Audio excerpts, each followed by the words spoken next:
Today, we're going to tackle a question that some of the absolute pioneers of AI, people like Geoffrey Hinton and Yoshua Bengio, are now asking with a real sense of urgency. It's a question that, honestly, cuts right to the core of what we're all building. Can we actually build something that is smarter than us and still manage to keep it under our control? This isn't science fiction anymore. It's become the central debate among the very people creating this technology. By the time we're done here, you'll have a clear framework for understanding not just the risks they're warning about, but just as importantly, where these top experts profoundly disagree on what to do next. So here's our game plan. We'll start with the basics. What does AI safety even mean? Then we'll look at the harms that are already happening today, which really sets the stage for the bigger, long-term loss of control argument. Then we get to the crucial part, mapping out where these experts disagree. And to help you make sense of it all, I'll share my own framework for filtering the noise before we land on what all this means for you. Okay, so let's get right into it. Why is this not just some problem for the future, but a really urgent question for right now? The term AI safety, well, it was coined about 15 years ago by a researcher named Roman Yampolsky, and it's really important we're clear on what it means. This isn't about your chatbot giving you a weird recipe. It's the entire field of research dedicated to one single goal, making sure that as AI becomes vastly more powerful, it doesn't cause catastrophic large-scale harm. Now here's where it gets really interesting, because this whole debate really hinges on one crucial distinction. On one side, you have what's called non-agentic AI. You can think of this like a very sophisticated tool, a superpowered calculator or search engine that just answers our questions. But on the other side, you have agentic AI. These are systems designed to go out into the world and pursue goals all on their own. As Yoshua Bengio points out, this is where the risk just multiplies, because an agent can develop its own sub-goals and act in ways we never ever intended. Honestly, understanding this one difference is key to everything else we're going to talk about. Okay, so this isn't all just theory and long-term speculation. The risks are already here. The sources that I looked at really point to three big areas of immediate impact: the way AI is being weaponized for cybercrime, the massive potential disruption to the global workforce, and the steady erosion of our shared sense of reality through incredibly sophisticated deception and manipulation. And to put some numbers on that first point, Geoffrey Hinton notes this pretty staggering statistic. AI-powered cyber attacks, like phishing scams, they multiplied by 12 times between 2023 and 2024 alone. These tools are just making it dramatically easier and cheaper for bad actors to operate at a massive scale. Then there's the workforce. At the AI Agents Emergency Debate hosted by Stephen Bartlett, a pretty sobering estimate came up that autonomous AI agents could directly impact or automate tasks for as much as half, 50%, of the entire global workforce. And we're not just talking about factory jobs anymore. This is knowledge work, coding, even creative roles.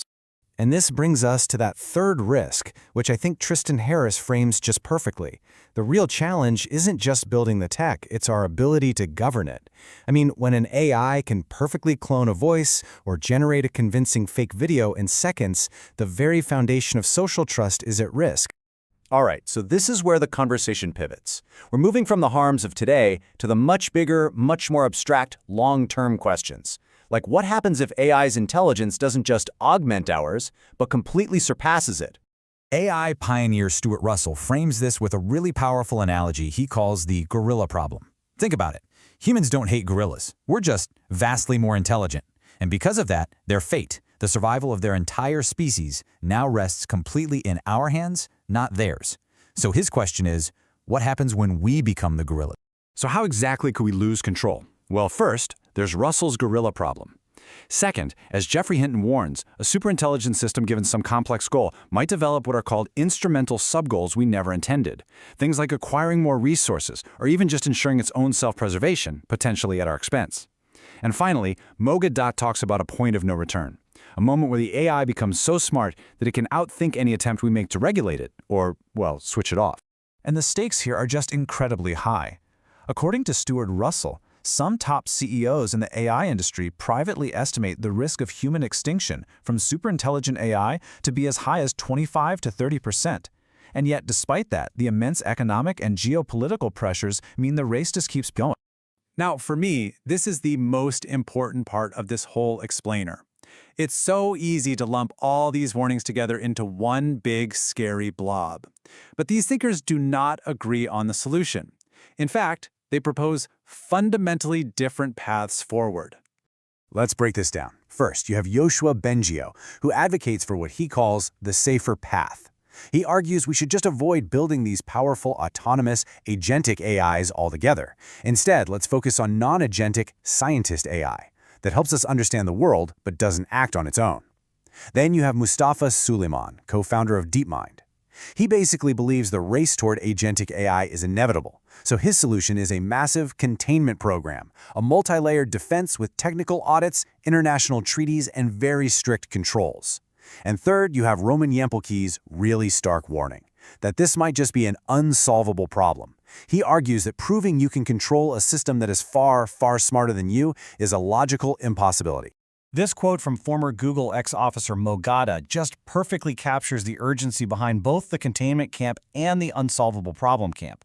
The core idea is that whatever controls we want to put in place, they have to be built before we cross that critical threshold of superintelligence, because after that point, we might lose the chance forever. So with so many conflicting and frankly scary claims flying around, how can we even begin to make sense of it all? I want to share a really simple 4-part framework that I personally use to try and filter through the noise. Here are my 4 filters. First, whenever I hear a claim about AI, I ask myself, is this about a capability, what the AI can do, an intent, what it supposedly wants to do, or is it about deployment, what we humans are actually allowing it to do? Those are 3 very different things. Second, is the evidence for this claim based on a direct experiment, a logical extrapolation from what we know, or is it really just someone's intuition? Third, I always ask, who has incentives to accelerate this technology versus who has incentives to slow it down?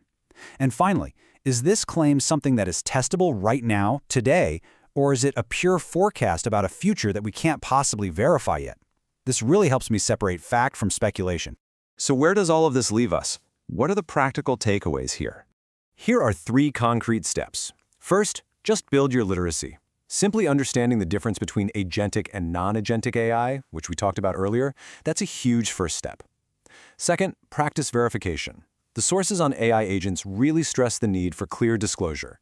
Get in the habit of asking, am I interacting with a human or an AI right now? And third, stay aware of the global governance debate.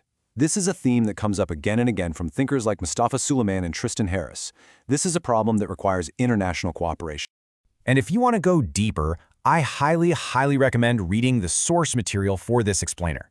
The work of Stuart Russell on the alignment problem, Yoshua Bengio's paper on scientist AI, and Mustafa Suleyman's arguments for containment, they really offer 3 distinct and essential perspectives on this whole challenge.